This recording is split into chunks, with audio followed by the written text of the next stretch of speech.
Wild Running, Chapter 3. "Hey, Jonathan, can I talk to you for a minute?" Tori asked, cornering Jonathan in the barn where he was cleaning stalls. She wasn't supposed to talk to him, had agreed that she wouldn't, but she couldn't help it. She wanted to feel like she was contributing to the ranch with more than just her paycheck. She wanted to be hands-on, especially on her days off. "What can I do for you, Tori?" he asked, curiosity mingling with wariness plain on his face. Tori wasn't known for interacting with the hands much. She was often either at work or in the office, rarely ever in the barn.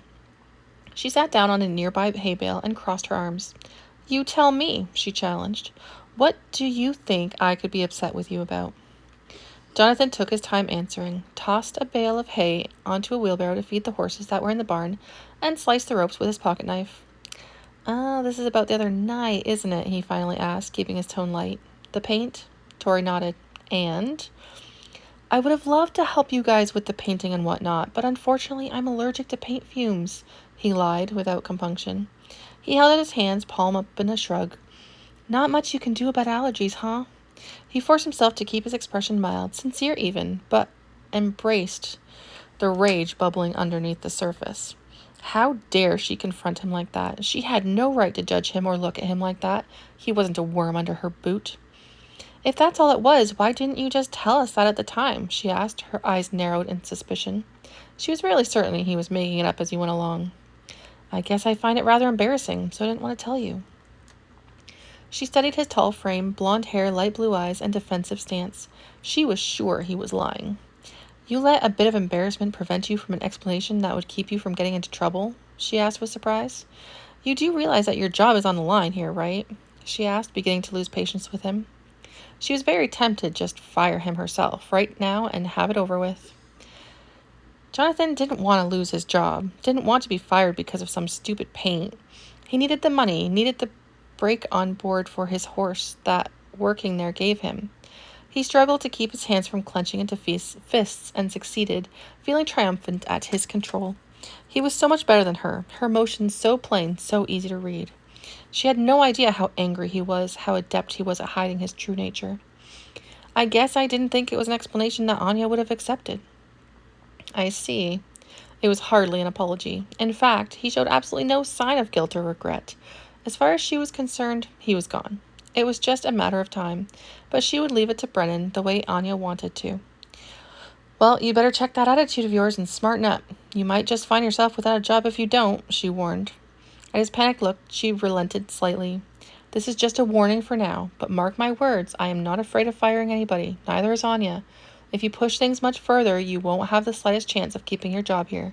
Shape up, Jonathan, or Brennan will be giving you your walking papers." She got up and headed for Galaxy Stall, leaving Jonathan to stew.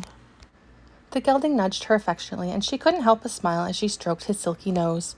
She had been too busy recently to really pay attention to her handsome quarter horse gelding. He had been her first horse, and he was also the oldest horse on the farm at the ripe old age of 22. She offered him a carrot and lovingly patted his neck while he chewed. Then, after a promise to ride him soon, she went back to the house to ring the bell for lunch, noting absently that it looked like rain. She went into the house and through to the kitchen. "How's it coming?" she asked. It wasn't every day that they offered lunch to the hands, but they felt that it was a nice gesture on the weekends. "Good, hearty soup and BLTs all around." "Smells fantastic. I'm starting to think you should have my job," she jested with a grin as she took the lid off the soup and inhaled appreciatively. Sean grinned at her, his hands busy throwing sandwiches together as everyone started filing in, freshly washed up and ready to eat. They ate in companionable silence, everyone too hungry to be overly chatty. "Another home run, Sean. How do you do it?" Anya asked as she got up and started to clear the table. "Untainted genius is fully responsible for my accomplishments in the kitchen. That and the course I took in Italy," he replied with a flair, as he too got up from the table. Jonathan and Brennan took over the clearing, so Anya ran the water in the sink. "You know, you should really get a dishwasher. It would be so much easier on you," Jonathan commented. "Thanks for the suggestion, but we're good with the way things are at the moment," Tori replied stiffly. She didn't mention that it was on the list, the very lengthy list of things that they wanted for the house and barn. Unfortunately, there was a certain order to the list, and dishwasher was near the bottom since it wasn't strictly necessary. Jonathan shrugged and left. "Oh, by the way, Anya, you and Sam are on feed and lockup for tonight," Brennan told them. He was brusquer than he'd intended, but he was tired and didn't need an argument from either of them. Anya hadn't been herself with him all day, prone to snapping and arguing, an attitude that wasn't like her at all. Yeah, no problem, Brennan, Sam said, looking back and forth between Anya and Brennan uneasily. Anya didn't comment, just nodded. What's wrong, Anya? Cat got your tongue? Sam asked her, smiling at her charmingly, attempting to tease her out of her unusually dour mood. Something does, and it isn't a cat, she said ominously. She smiled to lighten her comment, but it fell short, not even reaching her eyes. A rat? Sam asked, going with it. Actually, that is a rather apt description, Anya replied lightly. There was no amusement in her eyes. Anya, Brennan started tentatively. Don't even start, Brennan. I'm not ready to deal with you yet. She shot him a warning glance and turned back to the dishes she was doing. Tori, Sean, and Sam exchanged glances and, in silent accord, deserted the kitchen. Anya looked around after a few minutes, just realizing that everyone had gone. Where did everybody go? She asked. Brennan sighed and started drying the dishes and putting them away. Come on, Anya, talk to me, please. He paused his work and put his hand on her shoulder. As your friend, boarder, and employee, I need to know that we're okay, he insisted. She sighed and shrugged him off. Brendan, I've got nothing to say to you at the moment. She wouldn't look at him. She kept her eyes on the dishes and tried to ignore him. Brennan watched her. She was hiding behind invisible, impenetrable walls. He said nothing, just waited. He had grown up with 2 sisters and raised by a single mom. She would talk to him when she was ready. Anya allowed the silence to stretch. When the dishes were done, she finally turned to look at him. She wasn't into playing games, and she hated arguing, hated confrontation, but it wasn't fair to let Brennan suffer not knowing what was wrong. She shook her head. She just wasn't ready to talk about it. She cleared her throat to rid herself of the nerves and dried her hands. I have to get back to work. She fled the kitchen and stepped out onto the porch. You okay? Sam asked. I'm okay, Sam. Thanks for asking, she said with a heavy sigh as he fell into step with her towards the barn. That good, huh? He smiled ruefully. Yeah, that good. She tried to smile, but it didn't make it past a thought. So, she said to change the subject, what do you think of things around here? Could be better, he said baldly. Any suggestions? Sam wasn't a fan of the direction their conversation was going. Look, Anya, the boss and the foreman always have to be able to talk, no matter what. If you two don't sort out whatever this is, this place is going to be in trouble. Get it together, lady. Anya resisted the urge to get angry at the straight talk, took a few deep breaths to pull herself together, and bring herself to appreciate his honesty. Nodded. I'm sorry things are tense around here at the moment, Sam. I'll sort things out with Brennan soon, I promise. They went out to the pasture to check on the horses that were staying out until the stalls were fixed, and got to the gate just as the rain started. The water trough was full, so Sam wheeled hay into the roomy lean-to and checked that the gates were secure. Well, I guess I'll start work on those vacant stalls. I don't need help with it, Sam told her gently. He jerked his chin toward the house. Anya sighed and turned to go to the house and face Brennan when she saw him step out of the house onto the porch. She took a bracing breath and jogged through the rain. She got under the protection of the porch quickly and crossed her arms as she faced Brennan where he was leaning back, braced against the railing at the edge of the porch by the corner of the house. Are you ready to talk now? He asked. Anya nodded. Yeah, let's talk. He motioned for her to go ahead. She sighed. I know about the papers, she said flatly. Brennan frowned, his mind racing. What papers? She shook her head. Boulder and Slate's papers, the ones you gave us when we purchased them, are fakes. Do you have any idea what you've done to us, to our farm? Brennan ran a flustered hand through his dark hair and sighed. It's not what you think, he began. Anya shook her head. You have to be kidding me. She had been sure he would deny it, had been sure that he would have been as shocked and appalled as she had been when she discovered the error. Would you just listen? He asked, his patience wearing suddenly very thin. She just had to listen to him. Anya pursed her lips but nodded slowly. Brennan took a deep breath, aware that she probably wouldn't listen to anything he had to say despite her agreement. Boulder is 5th-generation Canadian. Way back in his history was an outcrossing to a Morgan. Since then, his gene pool has been strictly Canadian, which means Slate is purebred, and I've been working on getting her properly registered. She was shaking her head. Please, Anya, you have to believe me. I wasn't intentionally causing any trouble. Anya didn't know what to say. If Slate was registered, she could still use her, but Boulder? It would be a hassle to get all his progeny registered properly. What would have happened if we had sent someone interested in a weanling next year Boulder's paperwork? Brendan sighed, shamed. Your reputation would be ruined when they found out the paperwork was falsified. That's right, it would.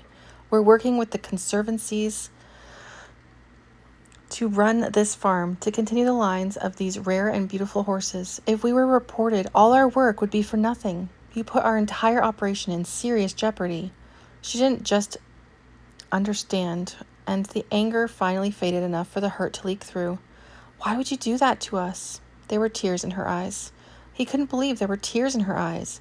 She was blinking, fighting them back, but knowing that he was the cause of them was a slap in his face, and he deserved it. "I just wanted Boulder's line to continue. His coloring, his personality, they're so amazing. His genes deserve to be preserved and continued. Besides that, his gene pool is probably stronger than most because of the outcrossing in his history." It was a logical explanation as far as it went. She knew his love for Boulder eclipsed reason. "Why didn't you just tell us all of this from the start? Why lie?" "I was going to come clean as soon as Slate was properly registered. With her bringing Boulder's line into recognition, it would make it much easier to get further progeny registered as well. I figured I had plenty of time before you would need to send paperwork to anyone, and I could get it all sorted out long before Zephyr or Micah foaled in the spring." He paused. "What are you going to do about this, Anya?" he asked, bracing himself for the worst. Would she kick him out? Fire him? Both? He deserved it if she did. It didn't matter that they had been friends for years. He'd betrayed her trust. She sighed. "I'm not sure yet. I value the work you've done, the help you've given us here, but I don't think I can trust you anymore." Another sigh. "I'll talk it over with Tori tonight. I just wanted to hear your side of things directly from you first." Brennan nodded and was surprised when suddenly her gaze moved beyond him and her face blanked, then paled considerably, her eyes widening. He frowned his concern and straightened. "What's wrong? Brennan, look!" It was too late. Anya screamed as Brennan crumpled forward. She rushed to catch him, but he was too heavy, and they both ended up in a heap on the ground. Chapter 4. Sam heard the scream from the barn and ran for the house as fast as he could. He found Anya pinned underneath Brennan, blood gushing out of the wound on the back of his head. He pulled off his shirt and pushed it against the wound to slow down the bleeding. He pressed on the shirt with one hand and, grabbing Brennan's shoulder, pulled enough weight up to allow Anya to wiggle out from underneath him. Tori ran out of the house, also having been alerted by the scream, and stopped dead, causing Sean to bump into her from behind. Anya was crying. That was the first thing Tori noticed, because Anya never cried. In all the time she'd known Anya, she'd only seen her cry a handful of times. "What happened?" Tori demanded. "Call an ambulance, Tori," Sam barked. "Hurry!" Tori turned on her heel, brushing past Sean, rushing to the office to make the call. Sam pinned Anya with a hard look. "What happened, Anya?" Anya looked at him with haunted, tear-filled eyes. "Jonathan." "What? Why?" Anya shrugged helplessly, pulling her knees up to her chest and hugging them. "I don't know." Tori rejoined them. "They're on their way. The police will meet us at the hospital. They said to just keep doing what we're doing, Sam." She was doing her best to keep it together, but the sight of Anya breaking down and the blood on the wooden boards of the porch had her stomach clenching, and she was starting to feel lightheaded. Sam took a look at her. "Tori, sit down before you fall down," he ordered. Already they could hear the sirens, and Tori turned her face away from the blood and looked toward the road, watching as the ambulance pulled in and the EMTs got a stretcher out of the back, wheeling it up the walkway. Tori put her arms around Anya to gently tug her out of the way to allow them to get close with the stretcher. "Come on, hon. Let's let Sam deal with this," she said, forcing her friend to stand and walk inside the house. Anya obeyed woodenly, unable to think beyond the prayer that kept repeating over and over in her mind. "Please, God, let him be okay. Let him live." Beyond that, she felt numb, frozen, unable to rationalize or accept what had happened. It just wasn't something she'd ever expected to see. No one did. It was the stuff of movies and television shows, not something that happened at her home on her porch. Tori put Anya on the couch and got her a glass of water. "Drink up. We'll follow the ambulance to the hospital as soon as you're ready." Anya wasn't the type to fall apart, and she straightened her spine resolutely as she accepted the water. She drank deeply and nodded. "Let's go." They went in Tori's car and parked as close as they could to the ER. Tori had her arm around Anya as they entered the waiting room. She left Anya in a chair and approached the receptionist's window to find out what was going on. They couldn't tell her anything yet. She sighed and sank into the chair beside Anya to wait. It was hours later before she tried again. "Any word?" Tori asked at the window. They had already talked to the police, and Tori had cried so much she didn't think she had any tears left. Her eyes felt itchy, raw, and sore, and she was exhausted, but knew they wouldn't be leaving until they knew what Brennan would be okay. The receptionist sighed. The doctor will come out and tell you as soon as he knows, she informed Tori. Again. Tori had no choice but to accept the non-answer. She sighed and returned to Anya. Sam was with them now as well, things at the house having been taken care of. Anything? Anya asked as Tori sat. Nothing new. Anya nodded stiffly, and Sam put his arm around her. I called Sean, and he's going to meet us here once he's done cleaning up the kitchen, Sam told Tori. Thanks, Sam. He nodded, and they all fell back to silence. Time stretched on. It went by in a haze until Sean arrived. What happened? He asked. The cops looked everywhere, but Jonathan's gone. There's not one thing left in the barn that was his, including Son. Apparently, he moved fast after he hit Brennan. They took all of our shovels, but they think he took the one he used on Brennan, since there weren't any near the scene and none of the ones they took had any blood on them. Sam shot Sean a warning look, but it was too late. Both women collapsed into new torrents of tears. He sat there silently, his arm around Anya's shaking shoulders. Sean went to Tori's side and pulled her into his arms to sob onto his shoulder. When it seemed like they were pulling themselves back together, Sam gently extricated himself from Anya. I have to go. What? She exclaimed. No, please don't go. Anya, I need to go home and try to get some sleep. He took her chin in his big, work-roughened hand and tilted it, forcing her to look up at him. Sean will stay with you, but I have to go. It'll be okay, Anya, he promised, and released her to stand. Anya protested, unable to think clearly. The pulse was throbbing in her head, and she felt like she was going to be sick. She knew she had to get it together, but she felt lost in a haze of disbelief. Sam looked at Sean, and the man got up to follow him around the corner. I'm going to stay at the ranch tonight. Make sure everything's okay. Stay here and take care of the girls. It'll just be you and me tomorrow from the looks of things. Sean nodded. I'm in a bit of shock myself, he admitted. I mean, I knew Jonathan was bad news, but I didn't figure him for homicidal.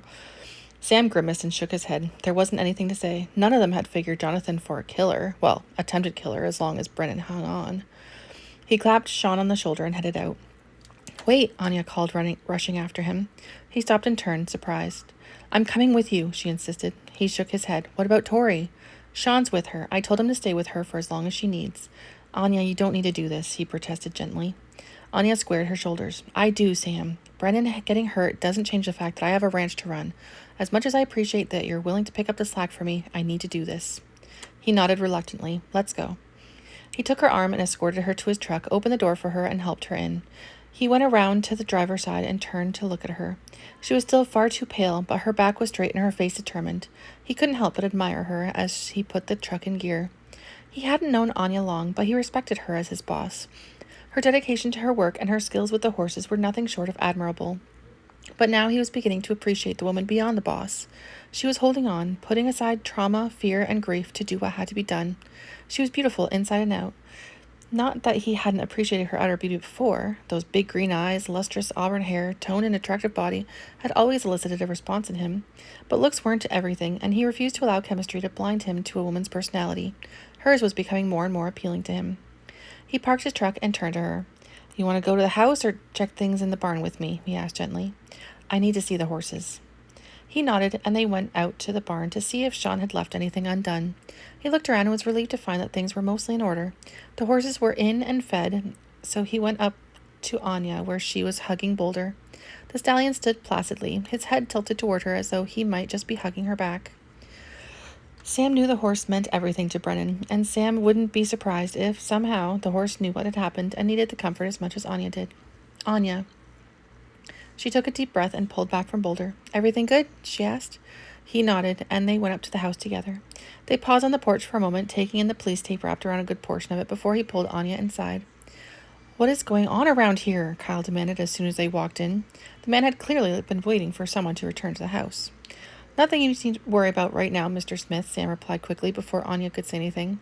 Kyle's face hardened. I would like to know if my wife and I are in danger, he gritted. One of the workers took a shovel to the foreman. I doubt he has anything against you or your wife, and, regardless, he's gone. Go up to your room and relax, Sam told the man firmly, glaring until he capitulated and left. Are you going home? Anya asked quietly. He knew she wasn't aware of the plea to stay written on her face. She wouldn't ask him, he knew, and his respect for her went up another notch. Yeah, I'm staying. She let out the breath she hadn't realized she'd been holding. Thanks, she said simply. Do you need me to get you anything? She shook her head and attempted a smile. I should be asking you that, she pointed out. Get some sleep, Anya. She shook her head. It's not too late yet. I need to make a few phone calls first. What she wanted to do was fling herself into his arms and sob until morning, but she wouldn't allow herself. She had leaned on Sam enough for one day. Instead, she had to go up to the office and find Tori's file of resumes and start calling around to see if she could get a few people to come by to interview as soon as possible. You up for a promotion, Sam? He raised a questioning brow. You up for taking over Brennan's job until he's back? Sam had never wanted to be a foreman, had never wanted the responsibility of being in charge of other men or dealing with squabbles or schedules, but he knew the girls needed someone they could trust to run things, and he knew Sean wouldn't do it. He nodded, feeling protective of Anya when she looked so lost and helpless. He knew it was a temporary state, that she'd bounce back and be the strong woman he knew her to be, but for now he found he wanted to be the shoulder she cried on, the person she turned to when she needed help. What do you need me to do?